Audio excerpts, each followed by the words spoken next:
लखनऊ में आम महोत्सव का शुभारंभ हुआ है। मुख्यमंत्री योगी आदित्यनाथ ने शुभारंभ किया है। आइए आपको सीधे लिए चलते हैं लखनऊ, जहां पर कार्यक्रम को संबोधित कर रहे हैं मुख्यमंत्री योगी आदित्यनाथ। करेंगे तो इसके बेहतरीन परिणाम आ सकते हैं। दूसरा, केवल फसल लेना ही नहीं, हम उसे फूड प्रोसेसिंग के साथ जोड़ेंगे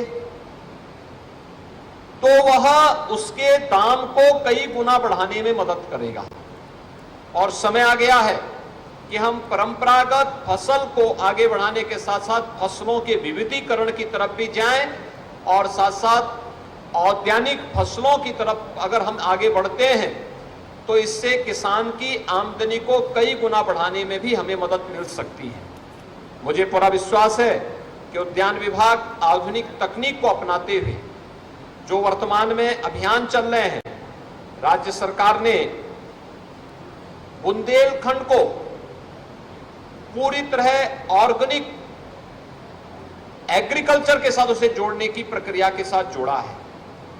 अगर उद्यान विभाग भी उसके साथ जुड़ता है और वहां पर किसानों के प्रोत्साहन के लिए उस प्रकार की स्कीम लेकर के आती है तो उससे किसान प्रोत्साहित होगा। बुंदेलखंड जैसे क्षेत्र में प्राकृतिक खेती आज की आवश्यकता है, हम तकनीक के साथ उसे जोड़ेंगे, ड्रिप इरिगेशन के साथ जोड़ेंगे, नेचुरल फार्मिंग के साथ जोड़ेंगे, टेस्टिंग लैब स्थापित करते हुए विश्वविद्यालयों को उसके साथ जोड़ेंगे।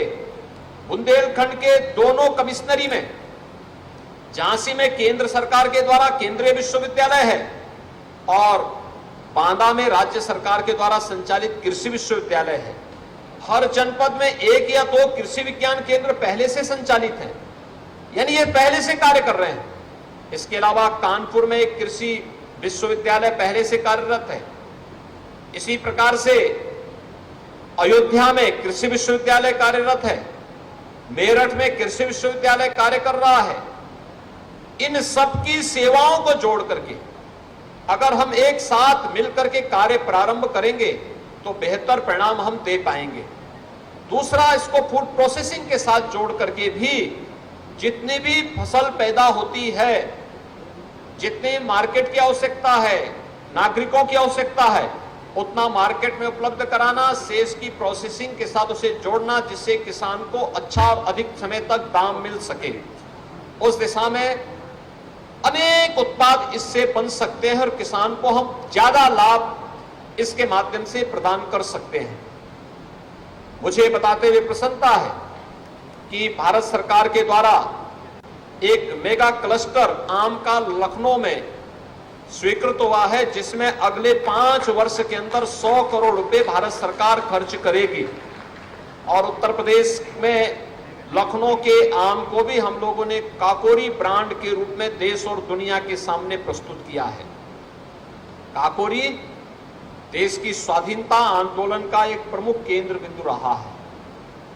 देश की आजादी के लिए जब देश अपना अमृत महोत्सव मना रहा है तो अमृत महोत्सव के इस अवसर पर काकोरी के महानायकों को स्मरण करते हुए काकोरी ब्रांड के नाम पर लखनऊ का आम देश और दुनिया के अंदर जा सके तो क्रांतिकारियों की उस देश के उन सपनों को साकार करने वाले नए भारत के, नए उत्तर प्रदेश की तस्वीर को भी उनके सामने प्रस्तुत करने में सहायक होगा। आम महोत्सव अपने उद्देश्य के प्रति सफल हो, इस विश्वास के साथ आगामी वर्ष की भी एक बृहद कार्य योजना पहले से ही हम तैयार करें।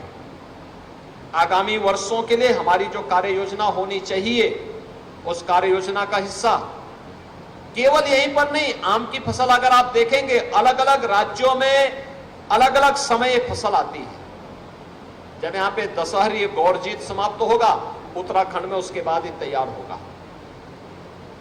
यहां से पहले गुजरात के अंदर आम की फसल आ जाती है, यानी वहां मई तक आम की फसल, मई के अंत तक लगभग समाप्ति की ओर हो जाती है।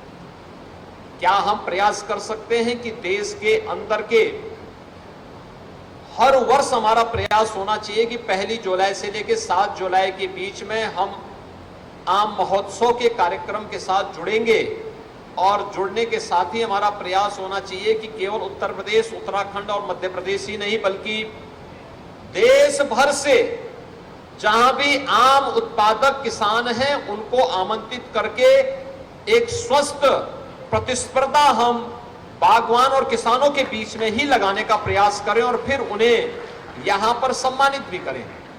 ऑर्गेनिक खेती के लिए जो अन्य कार्य हो रहे हैं नेचुरल फार्मिंग में